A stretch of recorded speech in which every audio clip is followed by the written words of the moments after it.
Hello and welcome back to another episode of the St. Francis Youth Podcast, the podcast where we have a go at discussing the topics chosen by you.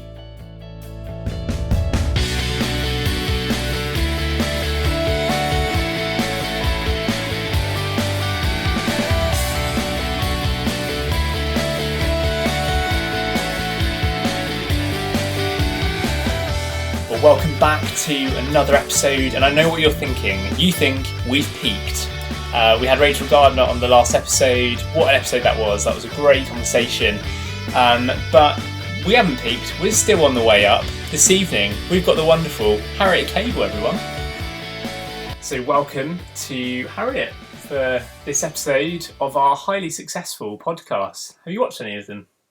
No. You haven't even watched any. It's very successful. Our Rachel Gardner one got like 30 hits, so it's very popular. And you're like following Rachel Gardner, so it just keeps going. No pressure. Keeps going up.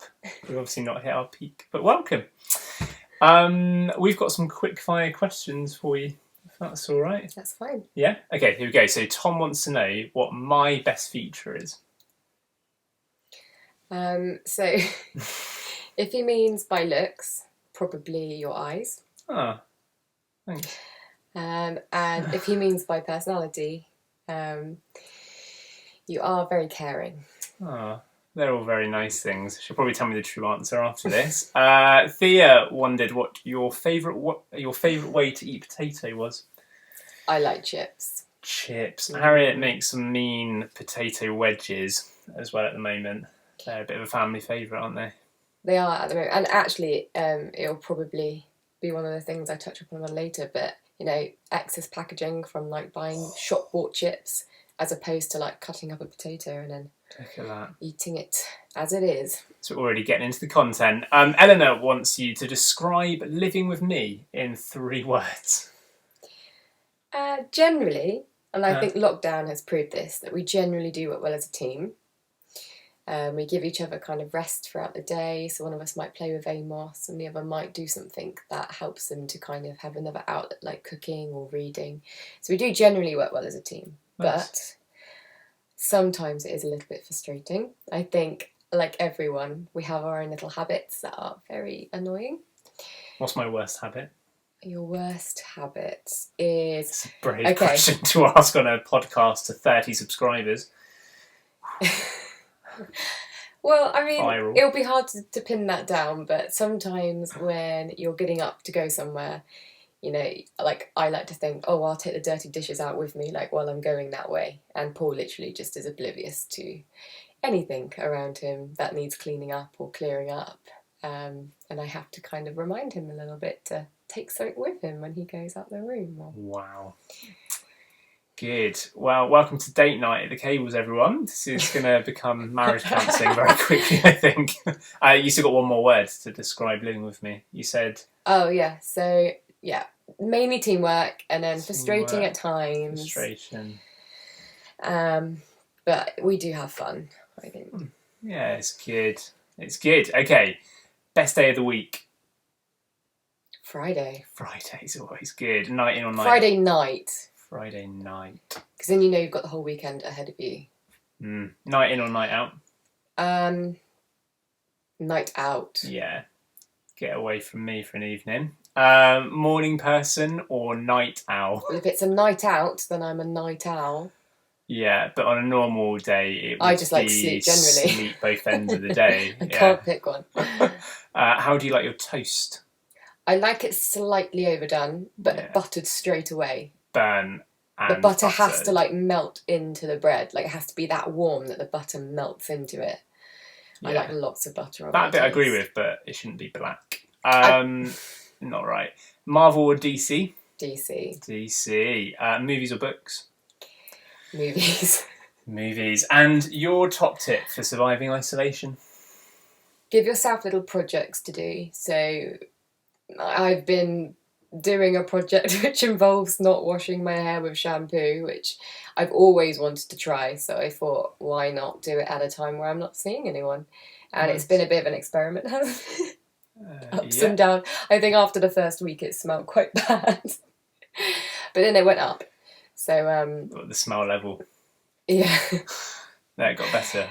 But Nice. yeah, like it's just been experimenting. Like now I make my own hair wash, so I've completely eliminated shampoo from my hair regime. Married a hippie. So yeah, mini projects. Keep yourself busy. Amazing. Okay, so we've been asking all of our guests this, but how did you become a Christian? So when I was in year 6, I was confirmed. I went through the confirmation process within school. So I had a few friends that did it with me, which was really nice. But the summer after I got confirmed, I went to New Wine. And I went to a kids group, and I think it was the first time I'd ever been kind of in a place where there were that many Christians, and I really learnt quite a lot about Jesus in that time. I knew something had changed after I'd been confirmed, and I knew that I loved God, and I've never had that time where I've not known God, but I think I learnt a lot about who Jesus was, and it all kind of like tied together, the whole story. So I think probably from about 11, and then I haven't really had a time where I've not been a Christian, but I've probably had times where I found my faith really difficult. Thank you. Okay. I thought it'd be helpful to kind of link in your story with my story a little bit, so a bit of how we met, because I think most of the time on a Sunday we're running around after Amos, so you've not really had a proper chance to hang out with these guys yet, so it'd be cool for them to get to know you a bit. So, how did we meet? Paul and I met when I was 18, and he was 19, coming up 20. I was, in Southport sixth form, doing my A-levels. Paul was working in a bank, and just went out of the post, getting very depressed. Yeah. Did not enjoy that job. But that didn't come across when I first met you. Oh, good. Yeah. I used to go to something called the Salisbury Christian Union meeting, which was called Scum back in the day. I don't know if that doesn't still run, does it? No. Okay. And I was one of the leaders, one of the Scum leaders. Such a weird name. And the Bridge Project used to come in and kind of like supervise. And my friend Ryan worked at the Bridge, and he asked if I would be up for playing worship at an event in a completely different church. And I said yes, so I played the keyboard. And Ryan was also my friend from my home church in Andover, so he also invited me to come and play guitar. So we basically met leading worship, didn't we? And the first time I ever saw Paul was squashed at the back of a car, with his face literally right up against the window. And all I saw was just a smile on it. It was quite, I felt very calm around him and very happy around him. And I was squashed in Ryan's car because my guitar amp was on the back seat next to me. It was a bit of a crazy thing. Yeah. Do you remember how I first asked you out? So when we were at this worship event, I asked Paul if he would give me some guitar lessons, because I always wanted to learn guitar. And he said, give me your number, I'll teach you guitar. And then that evening, Paul texted me saying, how was your Sunday roast? Yeah, don't wait 3 days. And pick up on a little detail that they told you earlier in the day. Top dating tips from... and food is the way to my heart. From this guy. Food is the way to your heart. Any conversation on food is a good one. And then we, instead of teaching you guitar, which I don't think I've ever done... You've never taught... You bought me a chord book. I did by taking effort. Instead we went for a little coffee, didn't we? It was pretty cold. It was like December, winter, and we sat outside. It was coffee in a Subway, was it not? No. It was a cute moment before it then progressed to watching Paranormal Activity at the cinema. Never watched that film. And then going to Subway. It started really well. It was really cute in a little sort of hot chocolate outside Costa in the square bit of Salisbury, wasn't it? Do you not remember that? The bit you remember is Paranormal Activity and Subway. Yeah. That's tragic. No, I remember us talking quite a lot, just not in the coffee shop. I think it was more so afterwards. Yeah. So we started dating, and there's been ups and downs, as there is in any relationship. I want to be real about that. And after about a year or so, you went off to uni while I was doing an apprenticeship No, well, what was it? Not an apprentice. Yeah, an apprenticeship at my church, and also working part time in the bank. So we started, yeah, sort of having a bit of a long term relationship. During your time at uni, especially when you ended up at Central St Martin's in London, you sort of developed a bit of a passion. Do you want to tell us a bit about what that was?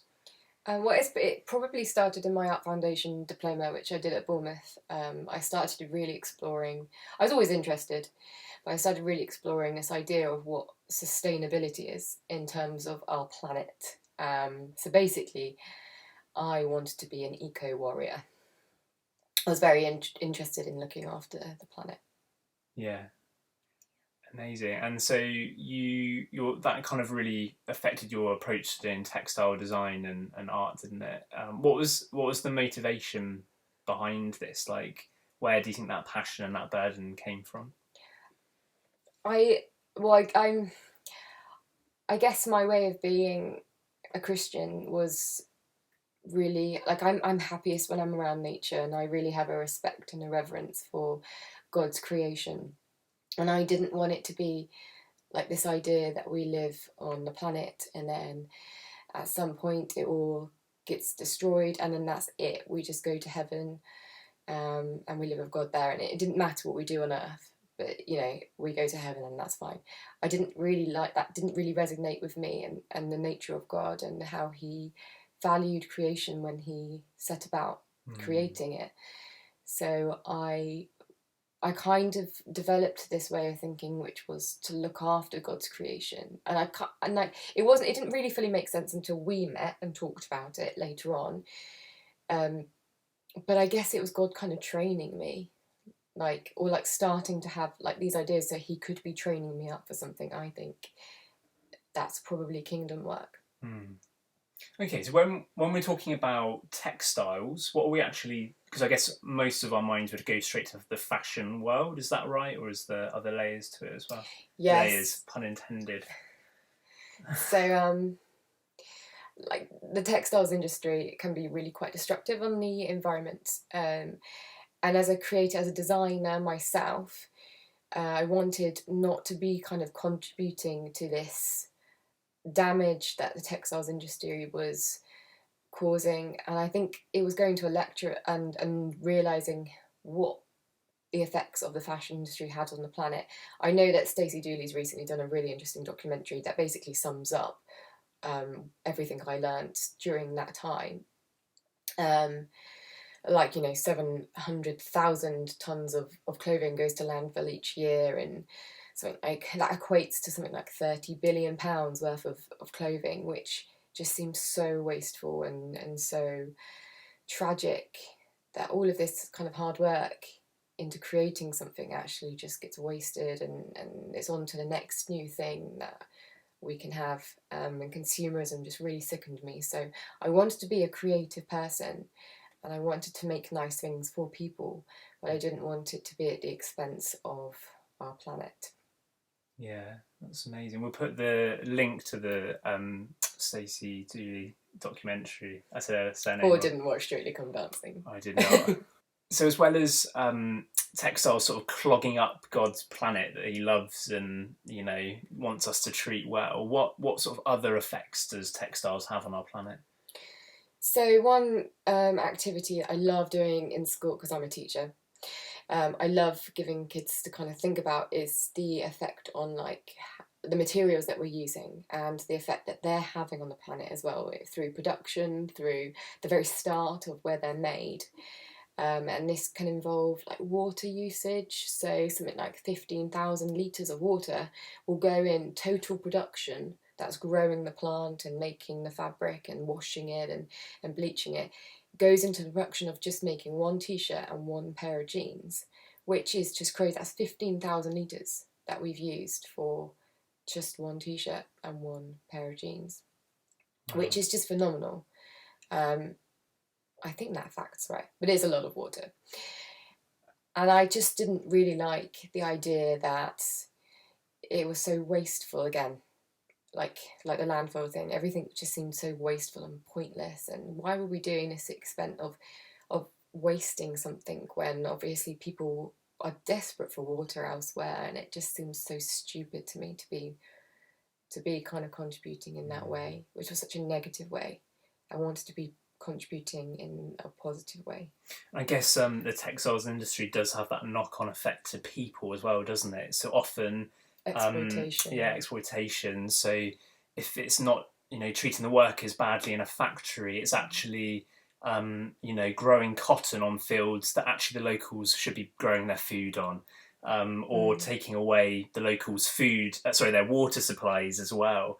So actually they don't have access to clean drinking water because all of the water is going to production on our clothing as well. It's all of these issues are kind of tied and affect people on our planet as well, which is and there wasteful. are materials that we could be using, like cotton's using everything. We can't avoid buying cotton. Like we're wearing cotton now, like we can't avoid it because it's everywhere. We can try and source it better. So buying organic is probably more guaranteed that the workers are getting better quality of life, perhaps, but there are better materials out there. Like bamboo can grow in any condition. Like it likes the really horrible weather, like British weather. Like it loves growing here, and it grows really quickly. It doesn't require a lot of water.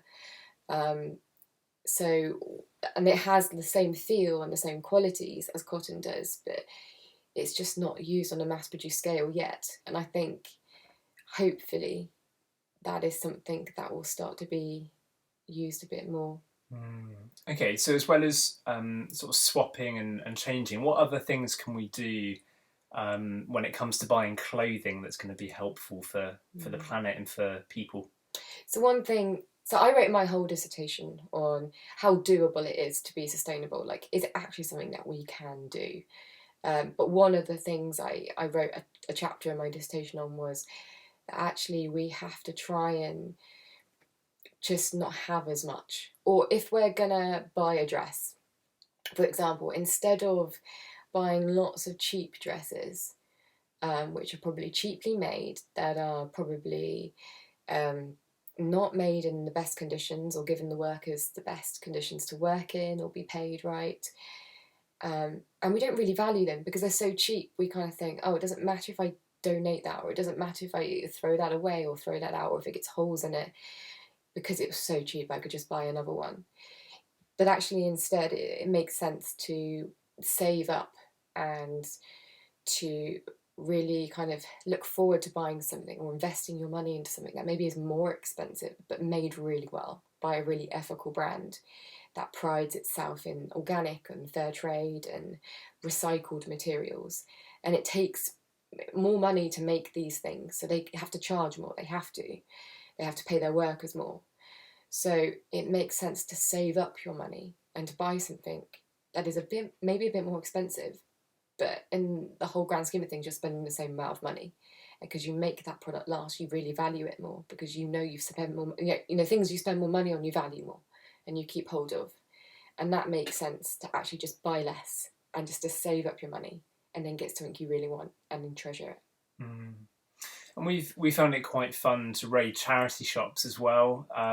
Actually, if you do want to just go out shopping in town and spend a bit of money, which is a natural thing that we want to go and do, and you enjoy a lot, I know. I like, yeah. But actually, just going around charity shops, we just find random stuff that is quite exciting and is just kind of a fun thing to do. And I think actually, in many ways, as we've tried, and I think we also want to say that we're still learning how to live more sustainably and more ethically, and particularly when it comes to kind of fashion. And sometimes we'll just go and buy something from a shop and not think about it, and that happens.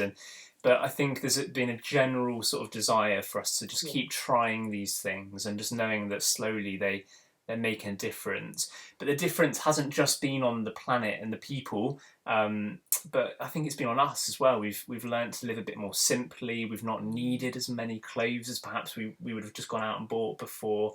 We maybe take better care of them and sort of have a bit more of a respect for them as well, I guess. And yeah, it's kind of been part of our discipleship as Christians, as we've been learning sort of simplicity and these sort of practices that actually Jesus teaches us as well. And this whole world around sustainability is a bit like a Pandora's box, that you can open it And there are so many things, so many like demons that come out that you're confronted with. And it's not about trying to conquer all of it at any one time. Sometimes you go backwards and forwards. Sometimes you do really well and then you kind of forget something. Like, for example, you then browse into a shop that maybe you're kind of like, no, I'm not going to shop there anymore. But you stumble upon something in there that you really like and you buy it and you kind of go backwards. But it's not about beating yourself up and it's not about trying to conquer it all at one time. It's about re-educating yourself, humbling yourself, praying over it, getting excited about it, and then starting like really small areas and gradually getting bigger. I think the first eco-friendly thing I did was probably like swapping shopping in main stores to charity shops when I was a teenager and I didn't have much money. And I would find a joy in that, like it was like a treasure hunt for me. And I found these little treasures and I did treasure them. Like I really liked them. They weren't something that I just bought that everyone else wore. They were different. So, and then it kind of grew and grew and grew and grew, that I'm now trying to integrate this whole idea of sustainability, not just in textiles, but in all areas of our life. And I could go on and on and on about different things and different ways in which you can live more eco-friendly. But it is just about maybe focusing on one area. Maybe it's food, maybe it's packaging, maybe it's your cosmetics, maybe it's the way that you recycle, maybe it's the way that you get to work or to school. You've got to start in one area and build up. Yeah, don't try and do it all at once is great advice, definitely. Okay, we're going to move on to some tips in a moment, but I would just love to ask you before we do, who are as a textiles designer, who are sort of the artists that inspire you, and particularly when it comes to this sort of burden and passion for sustainability? So one thing I would advise you doing if you want to research more or you want to learn more about sustainability is to always find a good TED Talk. And there are millions of TED Talks on the environment. And there were some really interesting characters that I watched on that. There was a book I read called No Impact Man, and also a documentary, so really easy to watch it. And he decided to completely go without any impact on the environment, or like very, very, very minimal. So living without electricity and only buying things in something like 50-mile radius or something. It was absolutely amazing. We watched it together as well. This was for your dissertation, wasn't it? And it wasn't just him; it was his whole family. Yeah, his whole family. And what was amazing is that they had to change their whole diet to sort of local stuff, and his wife couldn't buy cut out coffee. meat. They wanted to just reduce their carbon footprint as much as possible. He wouldn't take an elevator; he would walk up all the stairs. And this is what I was saying earlier, and what I loved about this is that it wasn't just good for the environment, but it was great for them as a family. Like, there's this really lovely scene where instead of using a washing machine, they're like all stood in a bathtub, like him and his wife and their little kid, and they're like standing on top of their clothes. Do you remember that? Yeah. And he's kind of talking over the top of this clip. It became a game. Yeah, it became a game. They actually spent more quality time as a family together. And he kind of sums up this documentary by saying, actually, what if this wasn't just about us, making no impact, but actually about making a huge impact on our lifestyle and the way we lived. And his wife had diabetes. That seemed to be reversed because of her diet change, and there was lots of amazing sort of things that came out of it. So we would just encourage you to just go on this journey and just start with one or two things and just see where it takes you as well. But actually, the side effects, as it were, are just can be really lovely. And use it as a time to experiment. See what happens. If it doesn't work for you, see if you can find a way to make it work for you. It's not about suffering in your life per se, although we are meant to obviously take up a bit of suffering. But it's about kind of making it work and taking pride in it, I think, as well, and finding the joys in it. So here are our 5 top tips for giving some of these things a go, some ideas that you might want to try at home.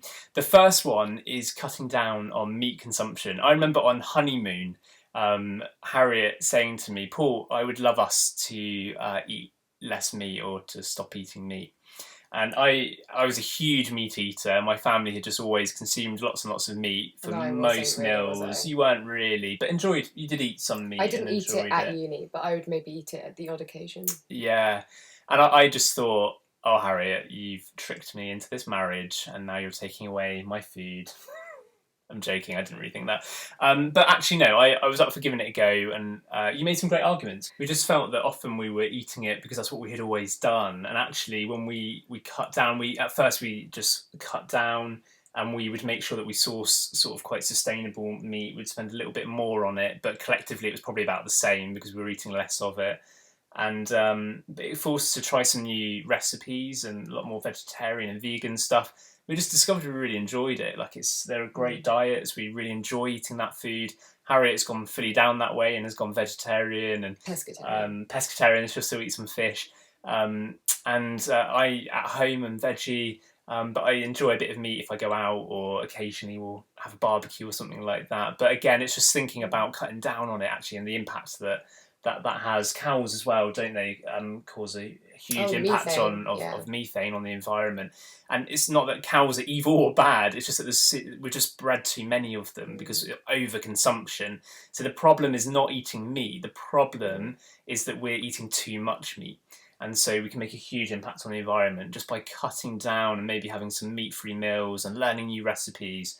And it's a lot of fun, and you get to try some new things as well, which is great. So cutting down on meat would be something we would encourage you to consider giving a go. So one area that I'm interested in at the moment is cosmetics, and one good way of doing that is just to go into the bathroom or go into your cosmetics cupboard or your makeup bag or something and just see how much plastic there is, because there'll be a lot. And actually there's excess plastic where you don't need plastic. So before I started the whole no using shampoo business, which has gone extreme. We used shampoo bars, which are great, and they're really they have like a low kind of count of like chemicals in them actually. They're a bit better for your hair, so we used them before. And obviously you don't need like a plastic bottle for that. They come in like a soap bar. So Lush are really good for that kind of thing. They've got really expensive at Lush, but there are other brands as well. They've really upped their prices. It's ridiculous. Yeah, come on, Lush, sort it out. And maybe they're one of our 30 subscribers. Sorry. They take some of the packaging and they recycle it for you. So you still are using packaging, but sometimes you can take it back to the shop and they can give you money off something for doing that, which is a great incentive. But I guess, so it's just looking around the bathroom, seeing what plastic things you have, researching what you can sub it with. So tooth tabs instead of toothpaste, which is something I'm still working on with Paul because he still loves his squirty toothpaste. It's fun. But I quite like the tooth tabs. I think they're really fun, especially the charcoal ones when you bite into it and it froths in your mouth and you've got black teeth and it just looks like a horror film thing. So that's quite fun. That's what you want when you brush your teeth, isn't it? To look into the mirror and be freaked out. I mean, it's adrenaline. Ridiculous. But yeah, there's so many plastic products that you can sub. From deodorant to toothpaste to shampoo to conditioner. Your makeup can even be sourced a little bit more eco-friendly than it is. So some companies will even pride themselves on using like reusable packaging and just having refills that go into it. So just researching. See what's out there, because there's so many different products out there now that you can substitute. And another area for girls is sanitary products. I don't think we should be embarrassed to talk about sanitary products. So I use a Moon Cup, which is fantastic. It's actually healthier for your body. It's made from like silicone, but you reuse it. So it's just a better way of using sanitary products, which can also be detrimental to landfills. Reusable sanitary pads. There's some really great underwear that actually are really good on your periods, for example. So girls, just look for different sanitary products because actually they can be nicer than your tampons or your cotton sanitary pads. So yeah, cosmetics is one area. We're attached some links or a little guide of all of this. I think maybe we could do a little guide of all our sort of favourite products that we find helpful, and get that to you. Thank you. Thirdly, this one is an obvious one, but just cutting down sort of car use, parents giving you lifts, or perhaps you're starting to drive now, and that's a hard one with a toddler, though. It's a difficult one with a toddler, and we've had the conversation about maybe having a second car, all that kind of thing, and actually instead, I'm now just cycling to work. I'm not big into cycling, but actually, again, it's good for my health. It's great for the environment. And it actually forces me to slow down a little bit. I spend a bit of time with God while I'm on my bike. So there's all these benefits that we don't always think about. And we're in such a fast-paced world. We're instantly wanting to get from A to B the quickest way possible. That's not always what God wants for us. Actually learning to slow down and take time, and being mindful, all of these things are really positive. Yeah. So another area would be using recycled materials or recycling materials, like upcycling. I obviously, in my job, I'm a food and textiles teacher. But textiles, I managed to find a centre, my last job, where there was all these materials that were donated from like River Island, like other kind of retail stores, that it was all kind of season items, and they had reels of these fabrics, and they just donated it to this recycling centre, and you only had to pay something like £35 a year, and you could go in and help yourself to materials when and whenever you wanted to, and this could be for the whole school. So I could give a code to all of my students, and at the weekend they could go into this recycling centre and help themselves to any materials, which was great, because if you come from a low income family, you could use your time to like make things for yourself. And boys used to do this. They used to make their own toys and like teddies for their younger brothers and sisters, and the girls would also do this as well. But I just thought it was really interesting to use recycling materials, which, I love doing that. I love ripping up old t-shirts and old stuff, and instead of throwing them away, just actually sewing with them. And I've made loads of face masks in this whole COVID situation, and it's been mainly from material that I already had, and I just needed to find a purpose for it, and that was the purpose. Yeah, great. Okay, our final tip that we'll do together, but number 5, is excess packaging and food waste. And I think I've become increasingly more aware of just how much waste we can create. Like, even if I just pop to the shop for a chocolate bar or a packet of crisps, like, that's packaging that's being used once, and there's so much like sort of stuff that goes into that, from the ink to the actual material it was made from, and then that just goes into a bin and then into a landfill somewhere, and we're all doing that, and we still do it, and as we've said a few times, like we are learning how to do this. We're not perfect, and this is not about making you feel guilty either. We're not doing this from a place of guilt.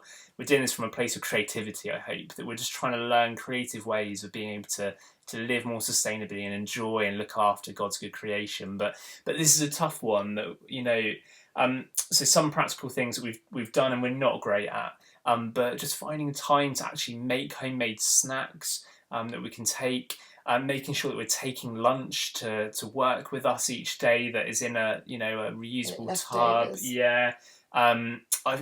We bought a water bottle today. It's the first time I've done it in a long. I was thirsty and it was hot, and I'd run out of water and there was no tap. But it's not ideal. But this is it. Like, actually, just having a cup that you're just filling up, so you're not having to just buy plastic that again is being used once and then having to go off into landfill, or to actually even recycling. The idea was to reuse something or to not use packaging, because even recycling has a bit of an impact on our planet. It's better, but it's still not the ideal. Like, it's still, there's a process that creates an impact on the environment when it comes to recycling. And as lots of documentaries have uncovered, a lot of our recycling is just ending up in the sea anyway. In another country somewhere.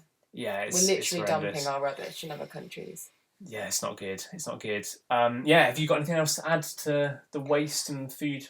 Yeah, like, I think with like Amos, for example, he actually really likes playing with the recycling, and it's made me realise that you can really repurpose things.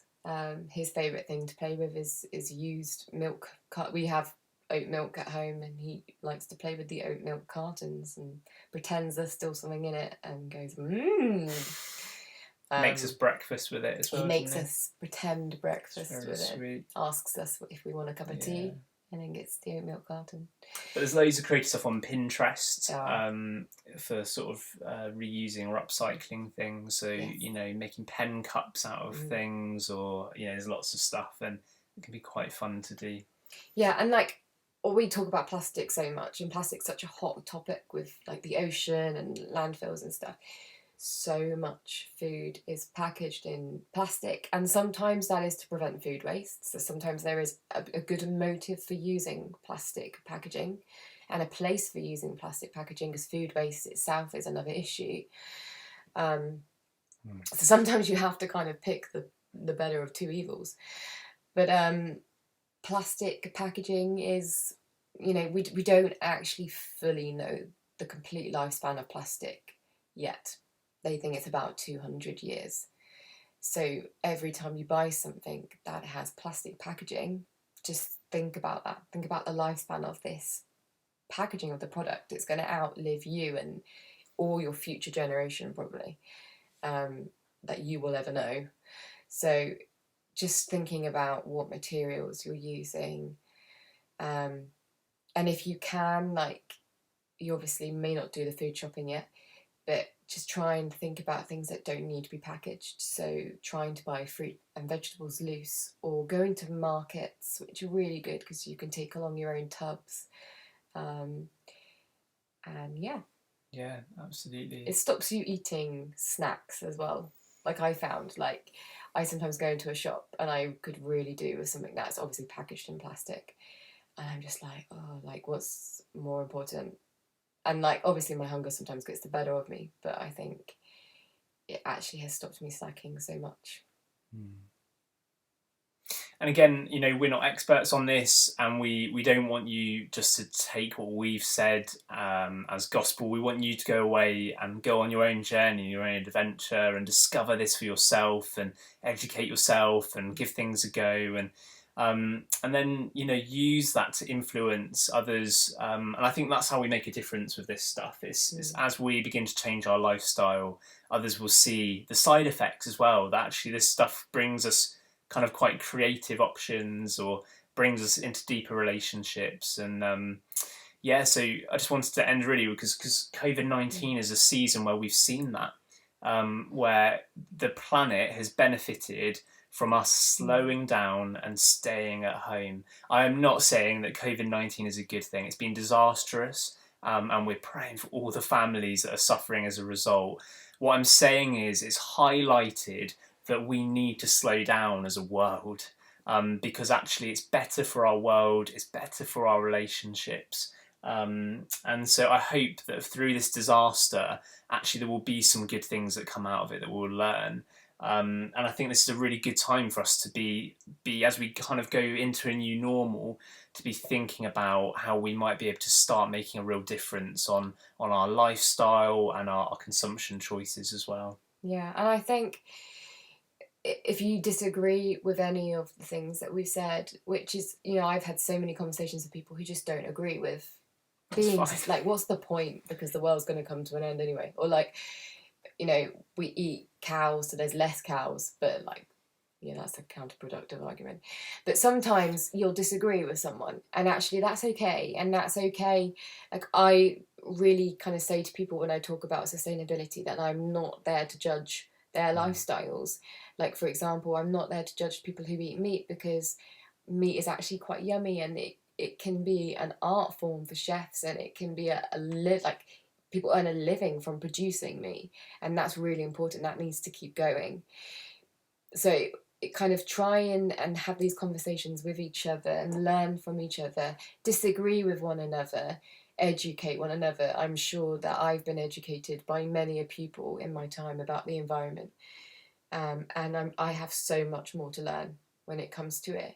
But it's just starting somewhere, and then like, give us some advice, give us something that you've researched. I'm sure some of the facts I've said in this video are outdated and may not be kind of the case anymore, and would love to hear how you kind of would like to start thinking about the planet.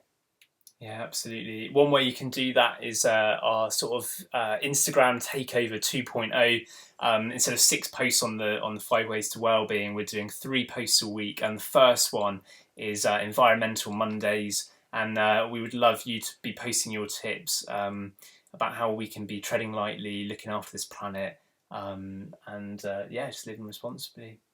Harriet, thanks for coming on the podcast. It's weird having someone. I will watch the other ones. You will you?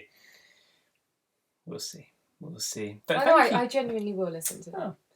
And, obviously I'm looking forward to getting more involved in youth work as Amos grows up and I haven't got my hands tied. So this hopefully is the start of something. Yeah, I'm getting there. Cool. Thanks very much.